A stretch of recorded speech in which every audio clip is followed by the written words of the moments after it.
Amazing Couples by Victor Yup and Doris Mock. Chapter 7. God's Way is the Best Way. Ruth, chapter 2, verses 1 to 13, and chapter 3, verses 6 to 15. My wife and I did not marry young. We were in our 30s when we met each other. She was from Orange County, and I was from Los Angeles County, and the chances of our meeting, knowing, and befriending each other were pretty remote. After graduating from Biola University, she moved to Los Angeles County to be near her job, but she still commuted to her church in Orange County during the weekends. We met on the rare occasions she attended my church, but nothing was in the air until one rainy day.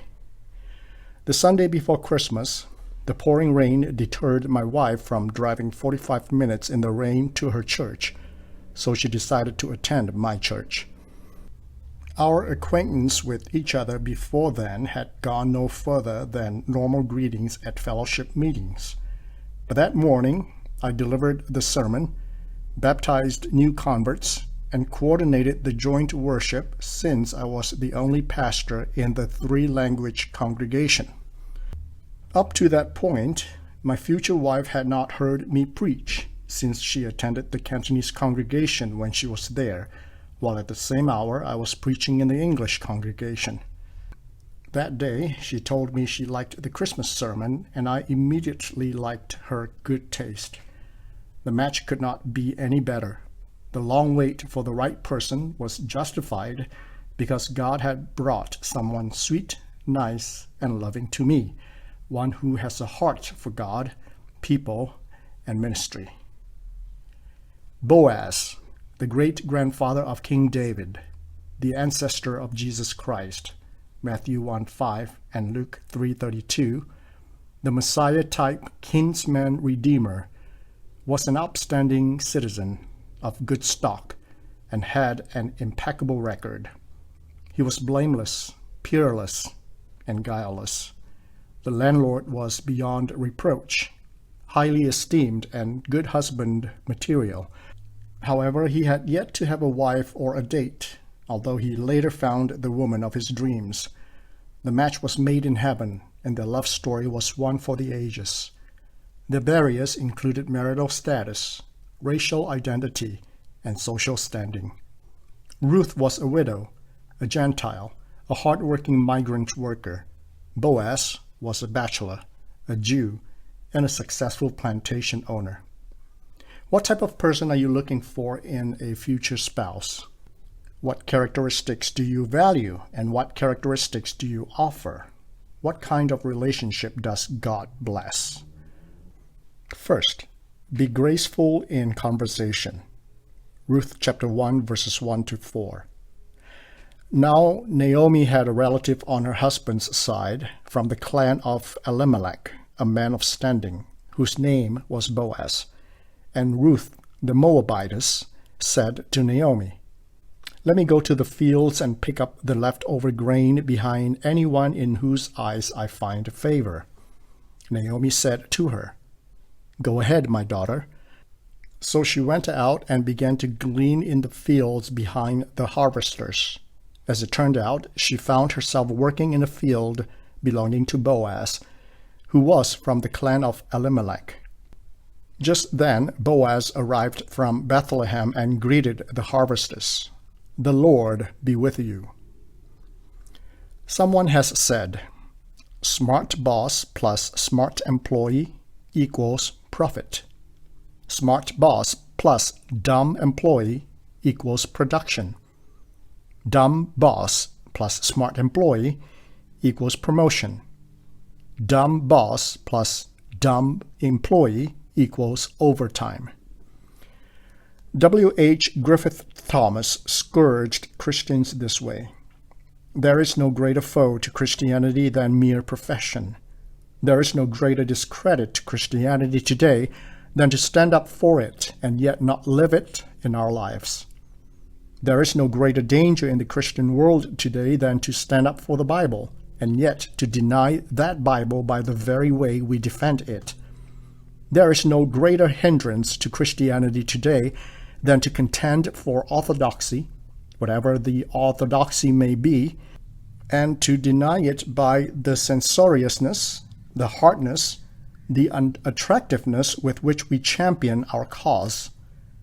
Oh, this power of personal testimony, with a heart filled with the love of Christ, the mind saturated with the teaching of Christ, the conscience sensitive to the law of Christ, the whole nature aglow with grace and love of our Lord Jesus Christ.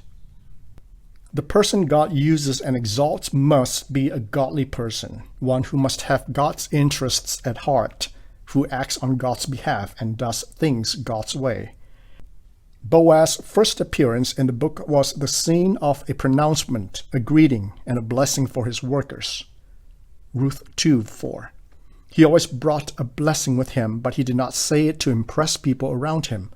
Boaz had no need to, since he was the owner and they were the workers, but he made it a point to go into the fields to meet and greet them. Boaz's greeting to the workers was short, but he was known to offer a prayer at other times as the occasion presented itself. Boaz's prayer for Ruth upon meeting her was uplifting, exact, and sincere. May the Lord repay you for what you have done. May you be richly rewarded by the Lord, the God of Israel, under whose wings you have come to take refuge. Ruth 2:12. Boaz was a pious man, but not a practitioner of religious catchphrases, mumbo-jumbo, or buzzwords. He was not the type whose constant utterance of religious terms and expressions gives people goosebumps, makes the hair on their arms or the back of their neck stand. He was not one who sprinkled God in conversations needlessly, vaguely, politically, symbolically, or culturally. Boaz was a believer not in an unknown, generic God, but in the Lord, the God of Israel, Ruth 2:12, whose wings were strong enough to protect the helpless widow, whose span was broad enough to embrace the Gentile outsider, whose reach was within the grasp of the believing Jew or Gentile. The God Boaz believed in does not discriminate against race, gender, or nationalities. Boaz promised to uphold his commitment to redeem Ruth in Ruth 3:13 must be understood in the right context. The New Testament does not forbid or discourage commitment. Matthew 5:33-37 and James 5:12.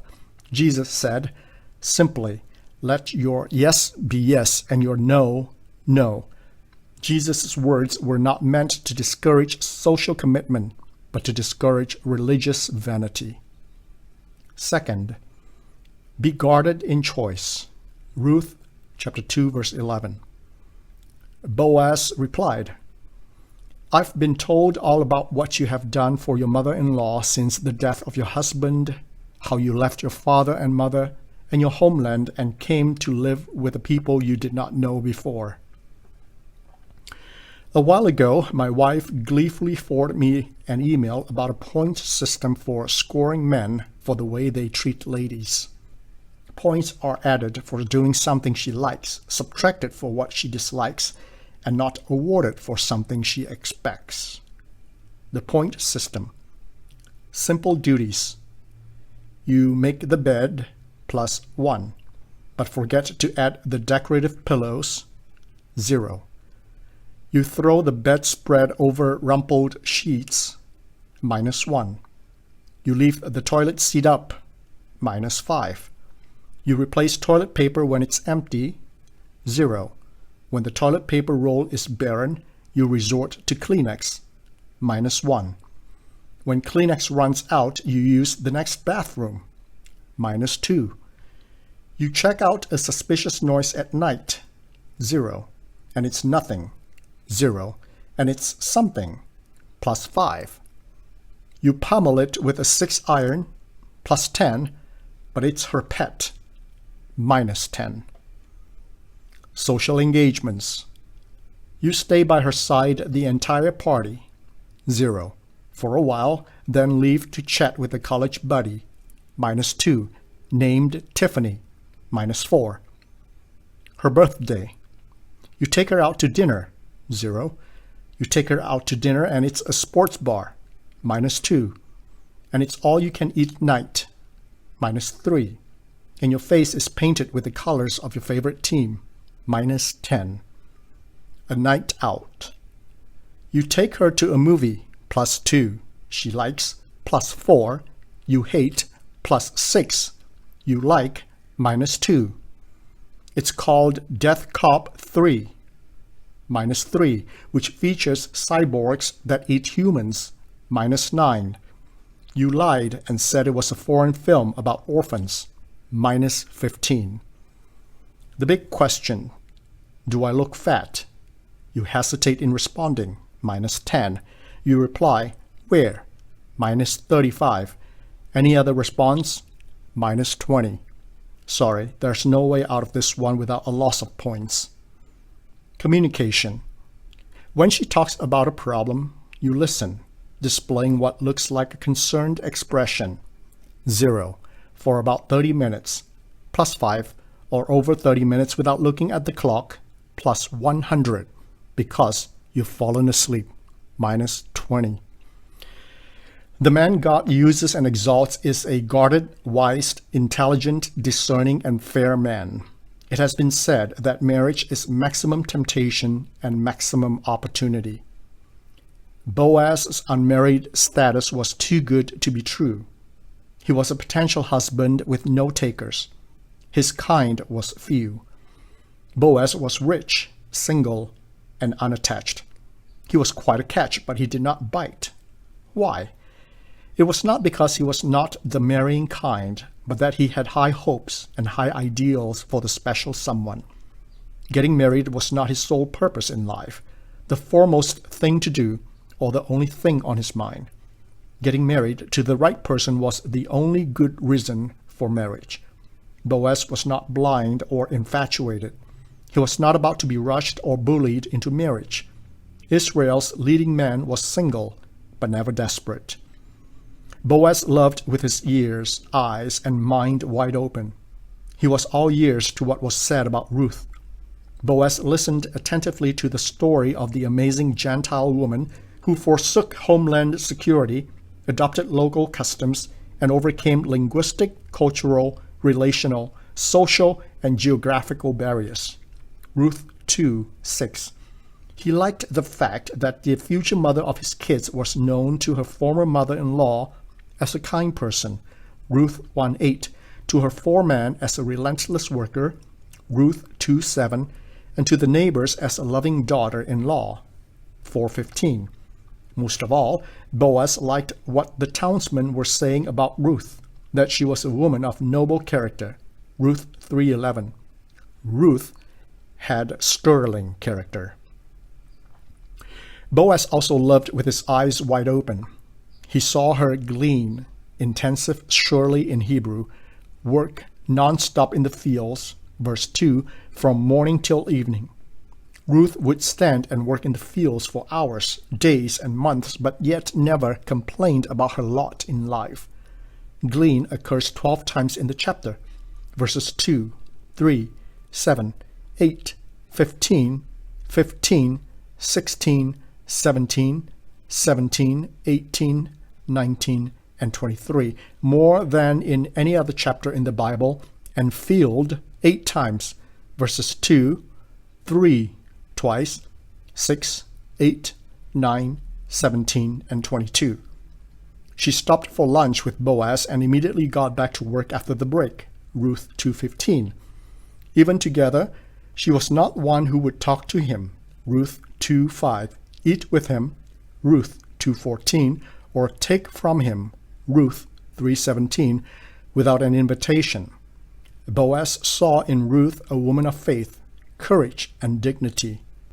Ruth was anything but glamorous as she was working till sunset, wearing work clothes and picking leftover harvest. Makeup, dress up, and live up were not her. Boaz's mind was also wide open to Ruth's ill-fated past. He did not consider the family bad luck, himself high risk, or Ruth a Gentile curse. It was not Ruth's fault that her husband passed away. Ruth did not jinx her husband. her husband's parents, or her husband's brother and family. He also did not mind that Ruth had no child from her former marriage, that Naomi might be attached to them, or that he and Ruth were years, class, and worlds apart. Ruth 2:13. Contrary to what most people think, marriage to Moabites was not forbidden. As Keel and Delitzsch point out, marriage with daughters of the Moabites was not forbidden in the law, like marriages with Canaanitish women. Deuteronomy 7:3. It was only the reception of Moabites into the congregation of the Lord that was forbidden.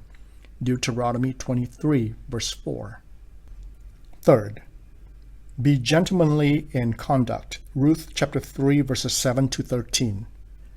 When Boaz had finished eating and drinking and was in good spirits, he went over to lie down at the far end of the grain pile.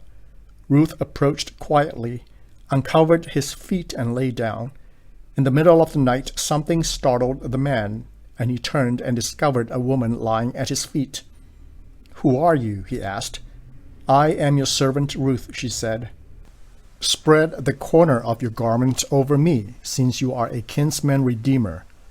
"The Lord bless you, my daughter," he replied. "This kindness is greater than that which you showed earlier. You have not run after the younger men, whether rich or poor. And now, my daughter, don't be afraid. I will do for you all you ask. All my fellow townsmen know that you are a woman of noble character. Although it is true that I am near of kin, there is a kinsman redeemer nearer than I. Stay here for the night, and in the morning, if he wants to redeem, good, let him redeem. But if he is not willing, as surely as the Lord lives, I will do it. Lie here until morning." William Bennett's Book of Virtues includes a list of etiquette from the late 19th century that is relevant even now. Never break an engagement when one is made, whether of a business or social nature. If you are compelled to do so, make an immediate apology either by note or in person. Be punctual as to time, precise as to payment, honest and thoughtful in all your transactions, whether with rich or poor. Never look over the shoulder of one who is reading, or intrude yourself into a conversation in which you are not invited or expected to take part. Tell the truth at all times and in all places. It is better to have a reputation for truthfulness than one for wit, wisdom, or brilliancy. Avoid making personal comments regarding a person's dress, manners, or habits. Always be thoughtful regarding the comfort and pleasure of others. Give the best seat in your room to a lady, an aged person, or an invalid. Ask no questions about the affairs of your friend unless he wants your advice. Then he will tell you all he desires to have you know.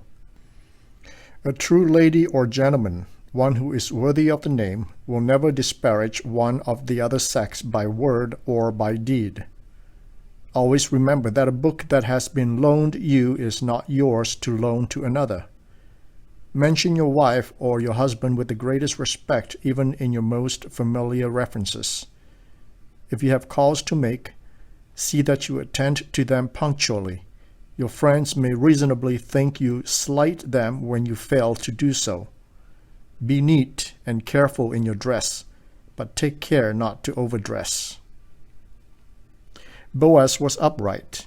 He was a perfect gentleman, noble, sincere, and righteous, a man unlike his generation. Many commentators point to Joseph and Daniel as model believers, but often fail to include Boaz's name in the same category. The period of the Judges was Israel's dark ages of untold evil and violence. 7 times the book records that the Israelites did what was evil in the sight of the Lord. Judges 2:11, 3:7, 3:12, 4:1, 6:1, 10:6, and 13:1. Twice that they did what was right in their own eyes. Judges 17:6 and 21:25. And ended with the somber last sentence that in those days Israel had no king. Everyone did as he saw fit. Everyone had their own set of values, rules, and agenda. But Boaz was clear as fresh air, as a cloudless day and blue skies during those days. He was sincere, reliable, and truthful. Someone has said, "Reputation is who people think you are, but character is who you really are." When Boaz first met Ruth, he offered his field for her to work, advised her to stick to other girls, and warned the men in the fields not to trouble her. Ruth 2, 8-9. At lunchtime he offered her bread, vinegar, and roasted grain. Ruth 2:14. He made things easier, bearable, and dignified for her. Boaz did not take advantage of her in the middle of the night, embarrass her for asking him to be her kinsman redeemer, and even urged her not to divulge her night visitation for fear of wagging tongues, loose lips, and wild gossip. Ruth 3:14. Boaz was a hit with his workers too. He was courteous, considerate, and caring for them. The first thing on Boaz's mind when he burst into the scene was to visit his workers. The first thing in his heart was the welfare of his workers, and the first words from his mouth were a blessing. They were never servants to him, but harvesters in the field. Ruth 2:4. Foremen, or men, Ruth 2:5, and his men, Ruth 2, verse 9, 15, and 21. He was the owner, but never the boss, master, or superior. He never considered them merely harvesters or simply employees, servants, or subordinates. Unfortunately, NIV did not translate Boaz's female workers as young women, but as servant girls, which was not what Boaz said, even though they were indeed his servants. The term is nothing more than just the female version of foreman in verse 4 and the men in verse 5, Ruth 2:8.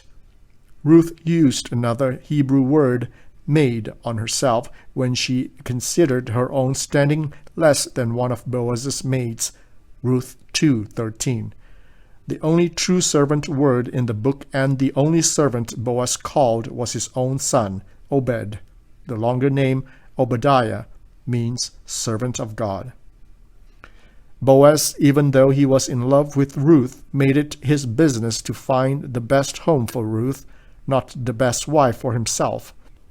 Twice, the text stresses that marriage with Ruth was in order to maintain the name of the dead with his property. Chapter 4, verse 5 and 10, and chapter 4, verse 10 added, so that his name, or the dead, will not disappear from among his family or from the town records. The most controversial word in the book is in chapter 3, verse 7. Skeptics conjectured that Ruth's act of uncovering Boaz's feet was the sexual innuendo for uncovering his body, pants, or clothes.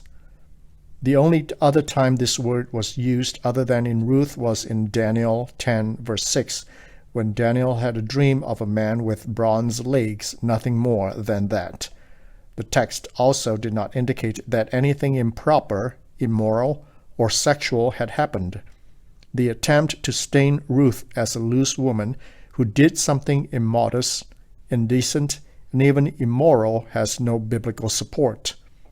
Ruth's request to Boaz was not based on sex, but based on tradition, duty, and honor. Ruth 3, verse 8. Faithfully, the text records Boaz asking who she was, and Ruth explained who she was. I am your servant Ruth. What he should do, spread the corner of your garment over me. And why? Since you are a kinsman redeemer, to make sure there are no possibility of misunderstanding, no cloak of mystery, and margin for error. According to Mosaic law, the surviving brother had the obligation to marry the widow of the dead brother, and the first son from this new marriage would bear the dead brother's name. Deuteronomy 25, 5-7. The rights of redemption, according to Leviticus 25:49, can be exercised by an uncle, a cousin, or any blood relative in the clan. Further, Boaz was not the nearest living relative, and mixed motives could backfire. Conclusion. Are you panicky and desperate for a man or woman in your life because you are single, lonely, or aging? God has a wonderful plan and purpose for your life. The question is not whether to marry young or old, to be active or inactive in the dating scene, to marry after you first have a job and a house. Marry when you are mature, ready, and sure. God has a way of turning things around, bringing people together, and making things work. If you are single, the person you are waiting for may be nowhere in the horizon, could be just around the bend, or waiting to be found. Are you developing yourself to be the kind of person God approves, the kind of person likable to others, and the kind of person suited for marriage? Do you selfishly pray for a person who merely loves you and not one who loves God and neighbor? Do you seek first His kingdom and His righteousness? Bible study questions. Group study. List all the characters and their relationship. Who is Boaz? 2 verse 1. 2. What is a next kinsman? 2 verse 20. Leviticus 25:25. Deuteronomy 25, 5-7. What did Boaz initially hear about the background of Ruth? 2 verse 11-12.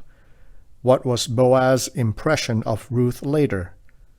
Chapter 3 verse 10-11. 3. Where did Ruth gather corn? 2 verse 2-3. 4. Why did Ruth gather corn? 2 verse 2. 5. How was Ruth's work attitude? 2 verse 7 and 17. How did Ruth treat Naomi? 2 verse 2-3, 17-8, and 3 verse 5. How did Boaz treat his workers? How did he teach them to treat others? 2 verse 4, 8-9, and 15. How did Boaz initially treat Ruth? 2 verse 11-12. From Doris, the psychologist's desk. Most people in modern days would disagree that marriage should be a matter of family responsibility or duty. Few would choose an arranged marriage to fulfill a family obligation. The modern times are quite different from the old days of Ruth and Boaz. We are so accustomed to the concept of romantic love that sometimes we equate marriage with romance. Marriage requires more. Honoring God, abiding by His law, and caring for each other's families are very important as well. They can offer a strong foundation for your marriage. Robert Sternberg's triangular theory of love includes 3 components. A. Intimacy, the feelings of closeness, connectedness, and bondedness in loving relationships. It involves sharing deeply personal information and developing feelings of mutual acceptance. B. Passion, the drives that lead to romance, physical attraction, and sexual consummation. C. Commitment, which includes in the short term the decision that one loves another, and in the long term the commitment to maintain that love. From these 3 components, he further described 8 types of love: non-love, liking, infatuation, empty love, romantic love, companionate love, fatuous love, and consummate love. For example, empty love involves commitment to maintain the relationship but lacks intimacy and passion. Companionate love involves intimacy and commitment but lacks passion, which is often typical of marriage when passionate attraction dies down. Infatuation is love at first sight when the person experiences passionate desires but has no intimacy or commitment. In marriages, all 3 components are necessary to achieve consummate love. For the Christian couple, these 3 components are not sufficient. We want to constantly honor God as the center of our marriage, and we would seek His love in this marriage. C.S. Lewis wrote the 4 loves and skillfully articulated 4 types of love: affection, or storge, friendship, or philia, on common interest or activities, romance, or eros, unconditional love, or agape. Here are some tips on being affectionate and being friends. 1. Share commonality, interests, hobbies, and friends. Spend enough time, not just so-called quality time squeezed from a hectic schedule. 2. Be warm and affectionate. Hand-holding, hugs, and non-sensual touch are good. Take time to just chat, share, and have fun. Show appreciation. Tips on keeping passion. 1. Communicate your needs and desires to your spouse openly, and learn also to see things from the other person's perspective. Be sure not to demand passion because it is paradoxical to love. The trick is to know what ticks for your spouse. Sometimes we also need to pay attention to our own appearance and manners to keep our attractive qualities. 2. Start a date. It does not necessarily mean flowers and a candlelight steak dinner. Rather, carve out time so that you can be together and be fully attentive to the person. Tips on strengthening your commitment. 1. Examine your own commitment before the Lord. Once in a while, pray the marriage vow in your private prayer. 2. Let this commitment be expressed behaviorally. Attend marriage growth groups and marriage enrichment conferences. Sometimes, reciting your marriage vow in a special church ceremony may refresh your commitment to the Lord and your spouse. Tips on practicing agape or charity. 1. Agape can only be from the Lord. You cannot practice charity without prayer and studying the Word of God. Prayer and devotional life together are the only way. 2. Practice putting the other person's needs first. Once a week, do something for your spouse without expecting reciprocation. Group sharing. Divide the group into 4 groups discussing how we can cultivate 1. Friendship, affection, intimacy. 2. Passion. 3. Commitment. And 4. Charity in our marriage. Every member in the small group should share at least one example. Write them on the writing board for other group members to view the list. Vote the top 3 in each category, and in the large group discuss why these are important. After the group, come up with a long list and encourage the group to try out what they have learned from others. Couples can choose one of the 4 areas where they would like to grow. Share and plan on 1 or 2 things they can do more for each other. Acknowledge and discuss whether there are differences in how the small activities are being perceived. For couples with children, share 1 or 2 things you can cultivate in the family. Teaching your children about your friendship, your commitment, and your love for each other. Your children need to learn from you as a role model to develop a healthy perspective on romance, friendship, and charity in a Christian marriage.